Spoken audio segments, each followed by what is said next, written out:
Dan. You made it. Good, Dan. You made it. I did. Yes, welcome. Yeah. Welcome again. Yeah. You look great. Oh, thanks. Tell me about the morning you drove yourself to the hospital. Okay, so I came into work, and I was in a meeting, and I had noticed this feeling of pressure in my chest and my abdomen, and I had experienced it the night before, but I dismissed it. But this time was a little different. It didn't make any sense that I have indigestion at 10 o'clock in the morning. And then I noticed I was sweating at the temples a little bit. And I thought, I was getting a little dizzy. So I thought, So I was at the meeting. I said, I need to end the meeting. I'm not feeling well. And they got me into the ER at Emmanuel, and they got me right into what they call the cath lab. So they decided I needed some stents. I had a closed artery.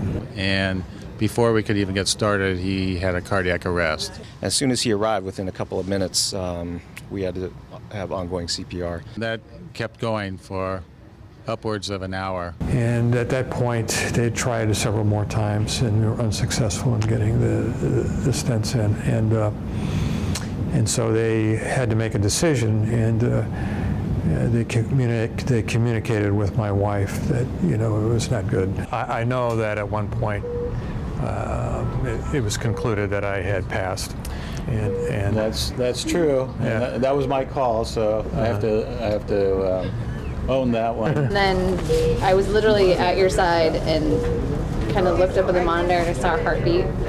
And I looked down and I was like, he has a pulse. And then I asked, anesthesia was still there because they were kind of picking up stuff. And I was like, you need to turn the machine back on. How common is this type of situation? I've never seen it. I've seen patients with rhythm problems, and we've been able to salvage them by taking care of their artery problems. But I've never seen someone with that extent of rhythm disturbance and for that length of time and that number of shocks and the length of CPR really recover without cognitive difficulties.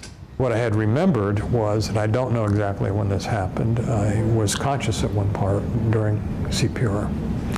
And I was looking up, and I thought I was looking through a very clear layer of water. And I can see a guy, and I could tell he was doing CPR on me. And I thought, he's doing CPR on me. I'm in trouble. But I didn't feel any fear. And then I saw his arms go out, and I said, they're going to shock me. And they did. And I never felt anything so painful in my life, but what I said later, it brought me through the water. It drew me through the water, and I took a deep breath. And that's all I remember. I racked my brain off trying to, having done research for many years, doing this for over 20 years now, I tried very hard to kind of come up with a scientific explanation, but it only goes so far. And at some point you just have to stop and let go and say we all did everything we possibly can. And this time it actually worked and it helped someone. And I think that is fantastic. Obviously, Mr. Blackburn's not finished with all the things that he needs to do. All this stuff everyone did for me is amazing. It was amazing.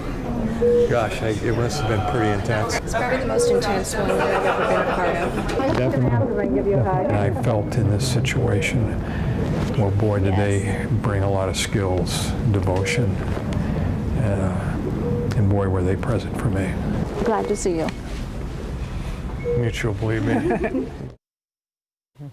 Now, the team at Legacy Emmanuel was truly present for Ed, like he's been present for so many people in the city.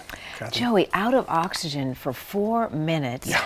Does he say he has any lasting effects from this? So far, nothing. Not only was he out of oxygen for 4 minutes, he had almost 2 hours of CPR, was paddled over 20 times. I mean, this was an intense code situation where, like you heard, they were about to declare him dead.